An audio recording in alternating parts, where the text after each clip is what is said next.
Hey everybody, it's Troy Rutter from TTMFTW.com, and it is now time for Troy's TTM Thursdays at 3.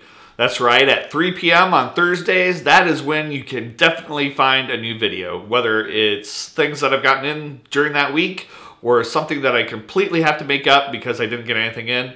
It's going to be on Thursdays at 3 p.m., Troy's TTMs.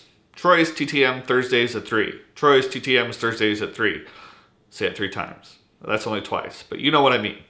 So what I'm gonna try to do is go through some of the TTMs that I got during the week and show the autographs a little close up and talk about them as well as the people that are in them. I know sometimes, especially when you talk about sports autographs and even to some extent movies and TV, you don't really know very much about who those people are or about the cards or the autographs, and just a little bit more information that I could give when I'm doing the videos originally. So let's just go right into it, shall we?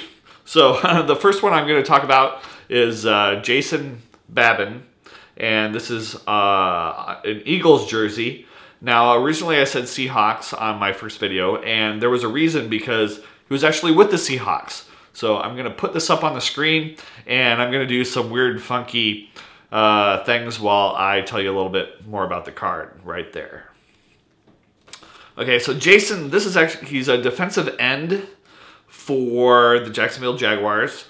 And what's interesting about this card, it's actually a 2012 Rookies and Stars card, and it's from their Greatest Hits series. So it's card number 30 in their Greatest Hits.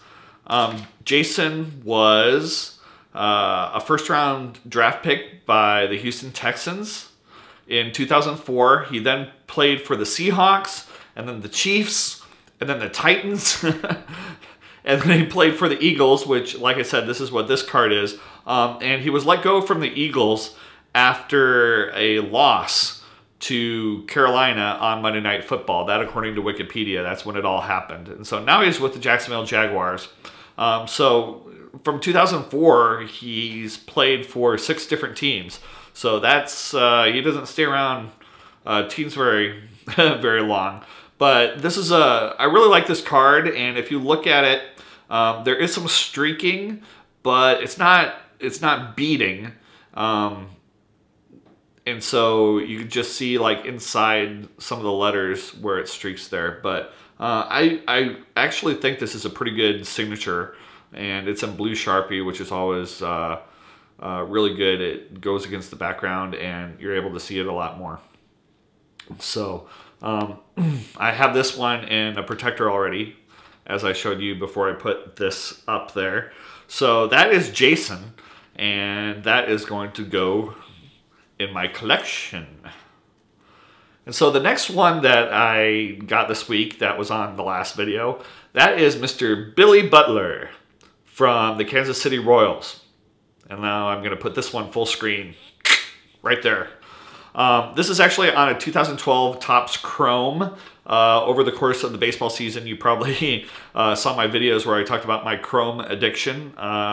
And this is actually on an orange parallel card. Now, the parallel cards were only available in rack packs at Target and Walmart, I believe. And so that's why in a rack pack, you'd get 3 cards of the parallel. So that's why I don't have that many of them. And the ones that I do have, since this one turned out so well, I'm probably going to be sending out for autographs. And so this was actually a 101-day return and was just sent to the Kansas City Royals address. Now, if you look at the signature, you can see there is absolutely no streaking whatsoever. And he signed it Billy Butler 16, and it gets really thin. And it's amazing that there was no beading or streaking. This was unprepped. I did not prep this card, and I heard for a long time that, oh, you need to prep, especially the Chrome cards, but this was no prep unless he did something himself, and it looks really, really good. Billy started with the Royals in 2004 and made his major league debut in 2007. And actually this past year in 2012 was his first All-Star Game appearance, and he wasn't voted into the All-Star Game. He was actually selected by the All-Star team manager, Ron Washington. So You know, the manager only got maybe 6 or 7 players that he could just pick. So being one of those is pretty awesome. And his nickname, for whatever reason, and some of you guys may be able to tell me why, his nickname was Country Breakfast, or is Country Breakfast. I couldn't find what that actually means, but maybe some of you know what that means and can fill me in. So, and the last one of the ones that I actually want to show is the Bret the Hitman Hart. The man who needs no introduction, Bret the Hitman Hart. The best there is, the best there was, and the best there ever will be. Bret is now 55 years old, and that is just amazing. I grew up watching Bret Hart with the Hart Foundation. You know, at first he was a bad guy, and then he was kind of a good guy, then he became a bad guy again. And like I said, the Hitman, he was also, I believe Gorilla Monsoon called him the excellence of execution, Bret the Hitman Hart. And he used a sharpshooter hold as his main submission hold. Anyway, so he joined the WWE or WWF as a heel, which is basically one of the bad guys. And kind of, he grew really popular. He held 32 championships over his career between the WWF, WWE, and the WCW. And one of the most famous ones, his famous match was when he left the WWF the first time, and that was called the Montreal Screwjob. Basically, he was supposed to have this match with Shawn Michaels, and he was in a submission hold, and they called it, and he never submitted, and so it started a huge feud that lasted years. But as with anything, when you want money, I guess, he went back to the WWE many years later. And I actually watched the documentary. Like I said, I was a huge fan. I always wanted to be the kid that Hitman Hart gave his wraparound sunglasses to. Never happened. Never got to go to the WWF or WWE as a kid. But yeah, this was actually an eBay purchase, so I did pay for this one. And there was a comment on the video, and I'll show it again here, where there's 4 periods by his name, and I guess those stand for his 4 kids. I did not know that, so that's pretty cool. And you can buy these without going through eBay, but this one had the pretty cool inscription, so that's why I got it. So you can kind of see Bret the Hitman Hart. That's a pretty cool autograph. So those were the 3 TTMs from this week. That's a little more expanded than what I gave you in the regular videos as they come in. I know I just gave that one like 2 days ago on Tuesday, but it's kind of slow right now. So hopefully things will pick up, and I'll be able to do like a recap of more than just one day for you. I also wanted to show an autograph. I did have someone that I have a TTM from pass away this past week, and that is Conrad Bain, and I'm going to show that up on the screen now. Now, everybody pretty much knows Conrad Bain as Mr. Drummond from Different Strokes. Now, I got this TTM, I'm going to say probably in the late 90s, and I thought he was pretty old then, but it was really cool when I got it, and he had a nice inscription, and he was also from Canada. And one thing that many people don't know is he was actually married to his wife until her death for many, many years. He married her in 1945, and she died in 2009. So that was a very long time. He was very faithful to his wife, and that's pretty cool. So this is one of my favorite autographs. I don't think he's up on Joss or not, but he might have to go up there now. Okay, so one last thing, and this is going to be my rant for today.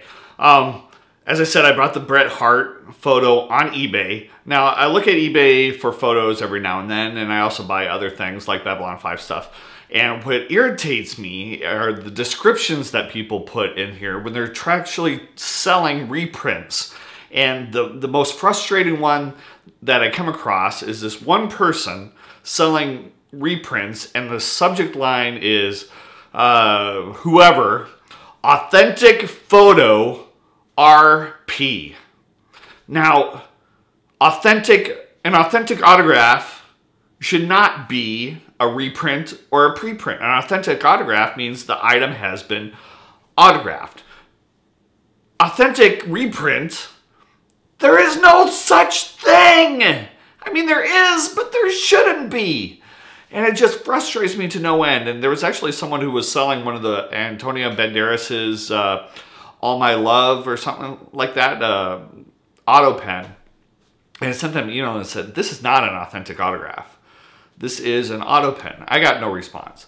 And I learned that I can't police eBay, but it's just so frustrating. It's like when you're looking for autograph photos on eBay, to see all these reprints and preprints and auto pens, not even auto pens, reprints.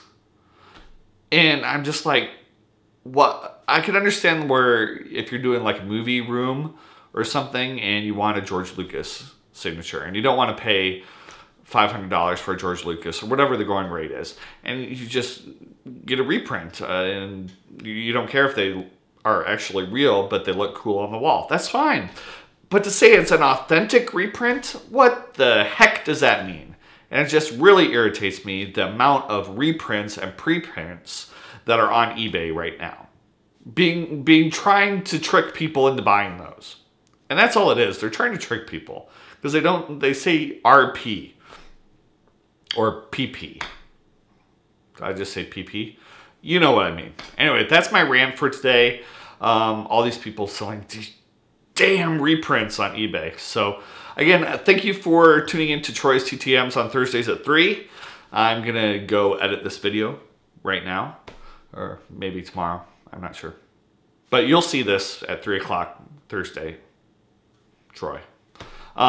Do me a favor, and like I said, go ahead and check out the Facebook fan page below. Hit like so I can get some of those increased stats. That would be awesome if you could do that. And I'm looking forward to seeing what everybody gets in this week still, and next week, and beyond.